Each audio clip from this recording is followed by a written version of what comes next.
Që jemi në ditën e 37 të protestës, e cila zhvillohet përballë kryeministrisë. Nuk kam bërë asnjë ditë pushim.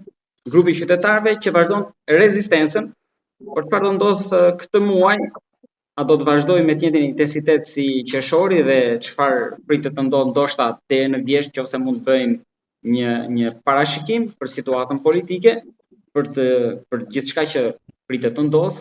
Kam kënaqësinë që sot të zhvilloj një bisedë me profesorin ish deputetën e Partisë Demokratike, në kryetar i PD-s, por gjithashtu edhe me poste dhe pozita të tjera të larta që ka pasur, zoti Edmond Spau. Zoti Spau, përshëndetje dhe faleminderit. Përshëndetje, faleminderit. Zoti Spau, ju bashkë me protestën keni qenë pjesë e lajmeve kryesore që kanë qarkulluar këto ditë për shkak të qëndrimit tuaj për protestën kundër saj. Vazhdoni jeni i të njëjtit mendim edhe pas asaj që ndodhi të shtunën, ku sheshi ishte një pjesëmarrje goxha masive, sikur i quani ju protestuesit karavidhet të Tiranës, apo ndoshta keni ndryshuar mendim, nisur dhe nga rezistenca që po vazhdon? Jo, s'kam ndryshuar mendim, që nga dita e parë e protestës, nga indikacionet që u dhanë, kam krijuar bindjen që është diçka e stisur, e krijuar nga forca jashtë Shqipërisë, jo dashamirëse të Shqipërisë, duke shfrytzuar sigurisht një kontingjent këtu brenda vendit, që fillon me ambientalistët, të cilët do të kishin dëshirë që Shqipërinë ta kishin si rezervat kafshë shtegra, vazhdon me njerëz cilët kanë interesa politike, duan të krijojnë destabilitet. Iranianët, rusët mund ndryjnë forcat cilat nuk kanë interes që në Shqipëri të investohet në përmasat e asaj që flitet në zvërnec. Pastaj futen edhe rivalitete politike brenda Shqipërisë, cilat lidhen me politikën edhe jashtë politikës, me njerëz vetëvendosjes që vinë nga Prishtina, nga Tetova për të destabilizuar. Kështu që nuk ka pse ta mbështes apo që të ndryshojë qëndrim. A ka arsye për të protestuar në Shqipëri? Pafund. A duhet kishte ikur Edi Rama? Pa diskutim. Po? A nuk ju duket ndjesë e ndërpreva që nëse do ju dëgjonte dikush, nuk do ju shikonte, ose më saktë do lexonte këto fjali që ju thoni, do t'ju ngatëronte ndoshta edhe me eksponent Partisë Socialiste, sepse sa thon ata rusët, edhe ju më thatë pak më lart rusët. Po, shikon, ne po flasim për fakte. Po, rusët se reagojnë dhe Kremlini, ku hyn Rusia këtu? Po, Rusia nëse ka interes, ka pikërisht në këtë zonë, Ballkanin Perëndimor, për të krijuar destabilitet. Filloi që nga Bosnja, Malizi, Kosova, Shqipëria. Këto janë vendet cilat ka drejtuar projektorët e saj dhe përpiqet t'i krijojë perëndimit sa tjetë mundur e më shumë mungesë stabiliteti politik. Kështu që mos u habisni, nuk është detyra ime të paraqes fakte tani dhe emra, atë ta gjejnë organet ligjzbatuese që merren me këto çështje, por kam ndjekur raportin e kryetares së Shikut në komisionin parlamentar para rreth një jave, ku eksaktësisht ngriti këto shqetësime.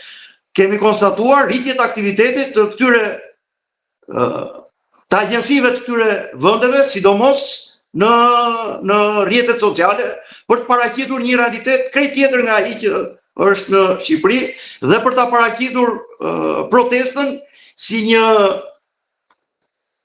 farë kryengritje popullore për çështjet që interesojnë qytetarëve. Në të vërtetë, e theksoj këtë, arsye për të protestuar këtu ka pafund. Edhe Edi Rama do të duhet kishte ikur me kohë, por për fat keq këtu s'ka opozit. E cilat mundit bëjt mundur tranzicionin, ndrimin e pushtetit. Dhe tjetra që duhet them është që pushteti nuk ndrohet me rrugë. Neomarksistët e kanë mekanizëm tyre, mjet të tyre për të tentuar për të ardhur në pushtet nëpërmjet rrugës, nëpërmjet molotove, nëpërmjet dhunës. Prandaj fusin Albin Kurtin Prandaj fusin dhe kurtin te kjo rusët, iranianët, e tjera Jo, fus edhe përpjekjet e Partisë Demokratike, e cila jo shumë larg para Molotovin e kishte elementin kryesor të protestave të saj. Dhe ka marrë edhe kritika nga aleatët e djathtë jashtë vendit, cilët i kanë thënë harrojeni këtë rrugë. Nuk është rruga me cilën vim në mbushtetë. Zoti Spano, e kemi parë çfarë ndodh në Greqi, çfarë bëjnë në protestë. Ndodh, por nuk i organizojnë forcat politike. I organizojnë sindikatat për çështjet që kanë, apo organizma të tjera të cilët shprehin apo mbrojnë interesin e asaj për cilët organizohet protesta. Dhunë ka, por jo për të rrëzuar qeverinë. Megjithatë, zoti Spano, duket i çike çuditshme, sikur thoni dhe ju, që janë të marrosur të gjithë në botë për të marrë me ato që po ndodh këtu. Po, sepse një nga arsyet, ose unë shoh dy arsye thelbësore.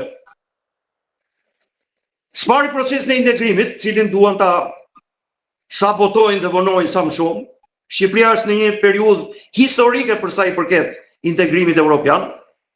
Ka në dispozicion diçka më shumë se një vit për të mbyllur kapitujt, i hapi gjithë kapitujt, tani ka më rreth 15-16 muaj në dispozicion për të mbyllur kapitujt dhe të fillojë hartimi i traktatit me Bashkimin Evropian për antarësimin e vendit ndoshta deri në 2030, cili është një objektiv, 2027 dhe 2030 janë objektiva të pranuar gjithësisht nga drejtuesit më të lartë të Bashkimit Evropian dhe vendet anëtare. Kështu që të kërkosh qeveri të përkohshme, të dalë nga populli me ca mekanizma qesharak, idiot, që në politik nuk i gjen kur të zbatuar, do thotë që këtë një vit të harxojmë me këtë qeverinë e përkohshme, e cila të bëj ato reforma që kërkojnë ata, të anulloj paketën e bandeve, ligjin zgjedhor, e ku ta diun çfarë kushtetutën e tjera, dhe integrimit evropian t'i vënë kryqin. Sepse viti do të shpenzohet me të tilla çështje. Dhe nëse do të veprohet kështu, harrohet 2027-ën, harrohet 2030-ën. Do të hyjë Malizi në Bashkimin Evropian, kurse Shqipërisë kur të vijë rradha mbas 15-20 vjetësh kur të ketë ndonjë zgjerim tjetër. Po, a nuk do ishte më mirë që shpejt të bëshin disa nga këto kërkesat, edhe Rama nëse kishte vërtetë të vazhdonte. Cilat kërkesa? Po, një qeveri, ndoshta tranzitore për ta çuar vendet e herë zgjedhje, sikur duan ata. Pse duhet ketë qeverisë tranzitore? Më bindi ju që duhet ketë. Pse duhet ketë? Të gjithë këto të këqija vendit i erdhën në harkun e një viti, se ne në 2025 patëm zgjedhje. Dhe po ky popull i dha 84 mandate socialistëve.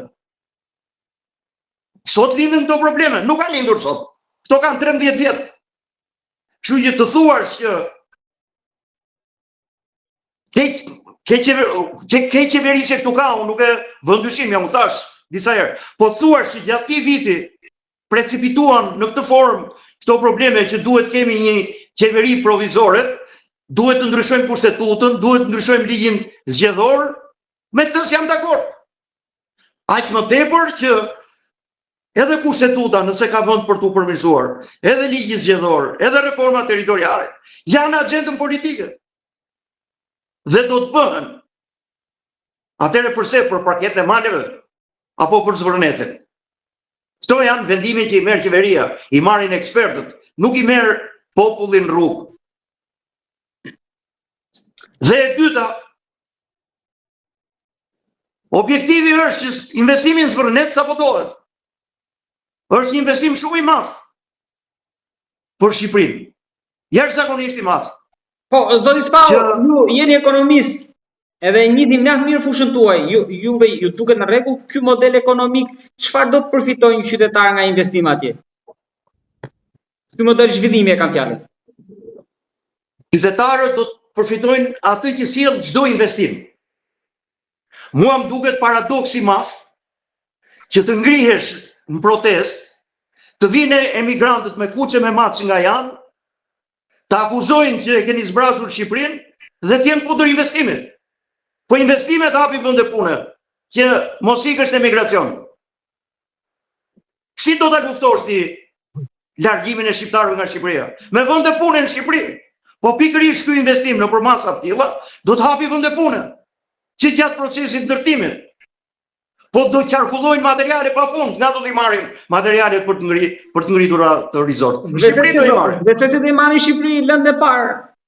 Apo po pse ku do t'i marrin? Do i sjellin tullat nga Amerika apo nga Arabia? Do ta sjellin hekurin prej andej. Cimenton do ta sjellin prej andej. Po këtu do t'i marrin gjitha.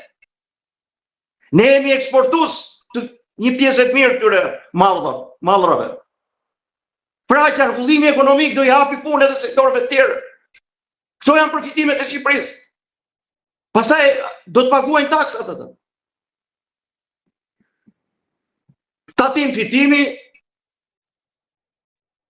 tatim të ardhurash, sipas ligjeve të shtetit, sigurime shoqërore për gjithë ata që do kenë të punësuar.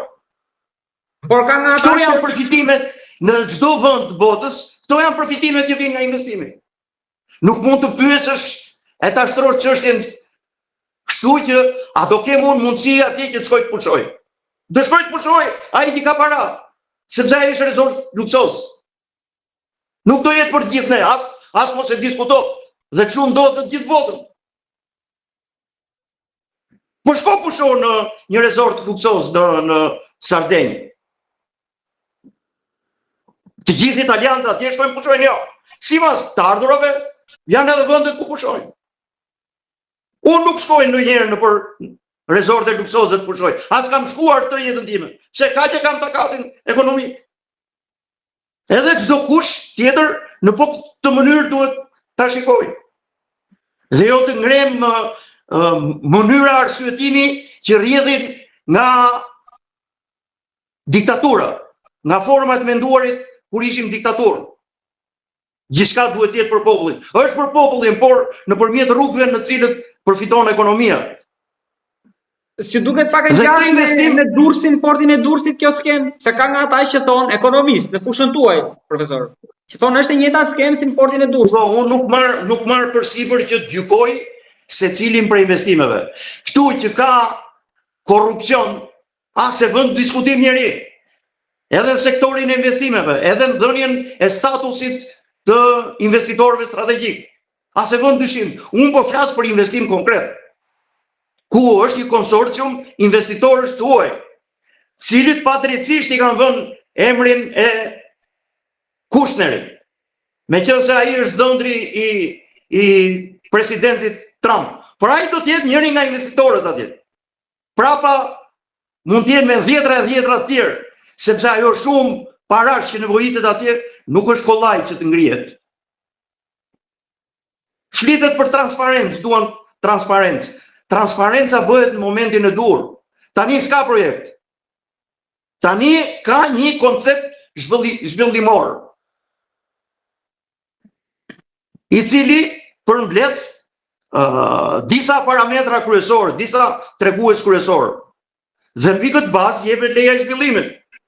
Me lejen e zhvillimit do të hartohen të gjithë projektet e tjera që shoqërojnë këtë koncept zhvillimi. Por këto që të hartohen, e disa para duan apo jo? Mund shkojnë mbi 100 milion euro. Po kush do t'i harxojë ato duke mos pasur garanci që do ta realizojnë, do ta ndërtojnë? Po pse të marrë janë investitorët që të harxojnë para për ekstravagancat tona? Do të hartohet studimi mjedisit, do të hartohet studimi gjeologjik, do të hartohet studimi fizibilitetit, do të hartohet projekti ndërtimor, do të hartohet projekti zbatim. Ju e keni parë që kur ka ardhur ekipi për të parë gjendjen në terren, kanë qenë mbi 40 arkitekt. Kjo është kosto e madhe. Dhe synimi i vendeve që janë këtu rrotullnesh konkurrent në fushën e turizmit me Shqipërinë, është ta pengojnë Shqipërinë. Pse nuk shkojnë këta neomarksistët të bëjnë protesta në Sardenjë, ku po ndërtohen 2 rezorte të tilla në zonat mbrojtura. 2 të tjerë, se Italia ka shumë rezorte të nivelit lartë. Atëherë Shqipëria Pse nuk e pas ka drejtën që të ndërtoj? Pse nuk duhet dëgjojmë ekspertët, po duhet dëgjojmë ata të rrugës? Dhe a përpiqen ta sabotojnë edhe të thyen fundët Trumpit në Tiranë? Pa diskutim. A e bën në Beograd? A ishte për të zhvilluar hotel, ish Ministria e Brendshme? A u ngritën protesta? A anulloi Kushneri, i cili ishte investitor direkt në atë investim? Dhe ju tha që ne nuk vim këtu për të futur popullin në betejë njëri me tjetrin. Ne vim për të krijuar ura mirëkuptimi dhe mirëqenie midis gjithëve. Nuk dëshironin e ikën. Edhe një ditë bukur mund t'ja bëjnë edhe Shqipërisë. Se nuk jemi ne qendra e botës që s'ka tjetër se ku mund shkohet. Ky do racionalitet, do mendim të pjekur. Kështu që gjitha këto që po bëhen, i shoh si çuditëra shqiptare. Që jo pak herë i kemi bërë. Prishesh integrimin evropian në këtë fazë, kur më shumë se kur i ke shanset për tyr. Jo se kemi plotësuar kushtet, por situata gjeostrategjike. Të marrësh ta godasësh se vetëm ne mund ta bëjmë. Prandaj jam kundër protestës. Dhe këtu nuk gjykoj si partizan i Edi Ramës apo partizan i socialistëve.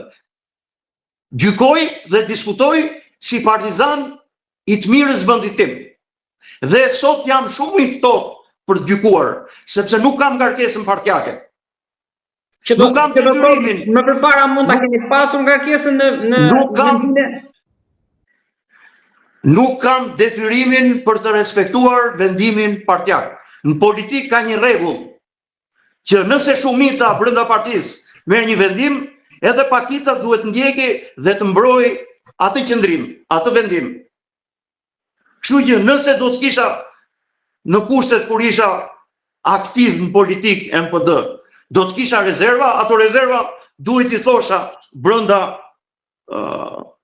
partisë, por në publik detyrimisht do të mbanja qëndrimi partijak. Ndryshe, largohu, shko diku tjetër.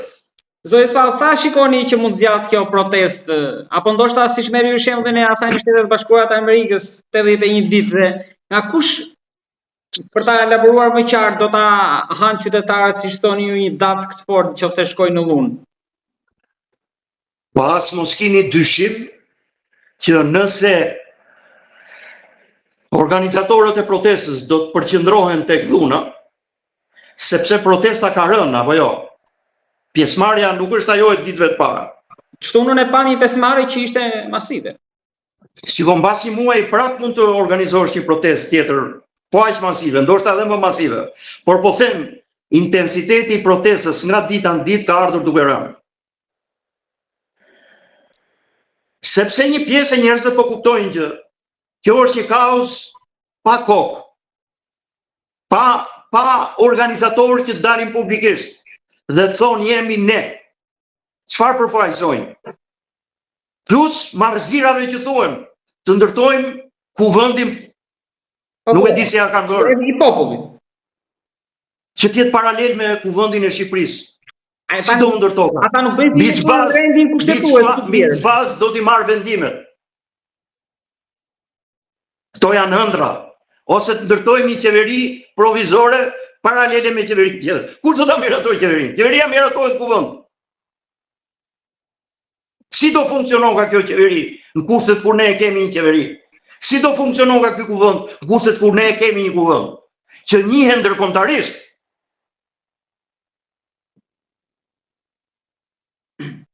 Kështu që nëse do të ndiqet rruga e dhunës, për cilën edhe është testuar, rina si përplasjet disa herë në kuvendin e Shqipërisë me deputetët, heqja e flamurit izraelit e tjerë, jeni sigurt që qytetarët nuk do ta mbështesin. Pse? Kemi vuajtur nga dhuna. Nuk është shumë larg në testata. Kur u vran 4000 veta nga çudirat shqiptare, që dëshironim të bënim lek pa punuar, duke ndendur në për kafe, e duke bërë llogje. Kështu që nëse nuk jemi vënë mend nga historira të tilla të përsëritura, por unë besoj që kemi vënë mend, shumica e qytetarëve nuk mbështesin dhunën, e pat edhe në rastin e PD-s, në protestat e dhunshme që përpiqej të organizojë, sa pak pjesëmarrje kishte. Kështu që edhe në këtë rast, nëse dhuna do eskalohet, protesta do të marrë fund. Nëse do të vazhdojnë në rrugë paqësore, kështu mund të vazhdojnë pafundësisht. Por pushteti nuk ndrohet me protesta të tilla. Pushteti ndrohet me votë. Nëse dëshiron që të bëhesh alternativë politike, dhe aty brenda ka shumë politikanë, sidomos nga ata që ju han thyer karriket nga PS-ja, dhe që shpresojnë që të rikthehen edhe një herë në pushtet në qeverinë e Flamingove. Pra nëse dëshiron, krijojnë parti, hartojnë program, prit kur të vinë zgjedhjet e radhës, shpalosja popullit, fito votat dhe shko qeverisë. Kjo është rruga në demokraci. S'ka rrugë tjetër. Kështu që unë habitem që nga një herë më thonë që po flet si Edi Rama. S'po flas si Edi Rama, po flas si flet demokracia. Si flasin rregullat, ligjet të pranuara gjërësisht. Zoti Zbao, protestuesit i kanë bërë thirrje SBA-s të BE-s që për mbështetje. Pak mendoni që mund të ketë një reagim nga Shtetet e Bashkuara se Trumpi dhe për kartonin e kuq, sikur shkruani ju, është dieni të çdo gjëje, jo për një shtet antar. Po ju e keni parë as mos prisni gjëra të tilla. Asnjë nga drejtuesit e Bashkimit Evropian, të organizmave flas, pa deputet kështu individual nga ata demokratët përparimtar, nuk e di si e kanë emrin atë gjelbrit marksistët, si ajo italianja, ata mund vinë privatisht, këtu edhe të bëjnë ashtu si e gjykojnë ata, të dalin në krah të atyre që e gjykojnë ata, por kjo nuk ka asnjë vlerë ndërkombëtare. Dhe të mos harrojmë që kjo protestë ka marrë një zgjerim apo njohje, apo pasqyrim shumë të madh në shtypin ndërkombëtar. Është pikërisht korrenti liberalëve, të majtëve në Evropë, që dëshiron të thyej, jo vetëm në Evropë, por edhe në Shtetet e Bashkuara, që dëshiron të thyej kundër Trumpit në Tiranë. Dhe s'ka arsye pse ne si shqiptar të hyjmë në shkelmat, në mes shkelmave të lojtarëve të mëdhenj. Se ato shkelma do i ham ne pastaj nga dy palë. Zoti Zbao, po Partia Demokratike në raport me protestën nga nisja e saj, se kishim një qendrim tjetër në nisje, një qendrim tjetër më pas, pra pak nga në këtë rast jam unë që pyes për cilën po do të flas, për atë të fillimit apo këtë mbrapa. PD-ja tani është për mendimin tim një subjekt politik që ka humbur drejtimin. Po e ndjen për ditën shumë që jo vetëm i është zbehur mbështetja qytetare, por po ndihet jashtë skaqerës politike. Nuk po e ka më atë rol që gëzonte deri para protestës, si përfaqësuesja e vetme opozitare. Që bën edhe protesta të tilla të njëjtit nivel. Urdhro? Edhe që zoti Berisha pa deklaruar që vetëm ne pra bën protestat të një masie të tillë. Në këto kushte, po përpiqet që të integrohet në protestë, të kapi drejtimin e saj, që të ruaj pozicionin politik. Por nga kjo protestë, ta harroj PD-ja se mund të vijnë pushtet.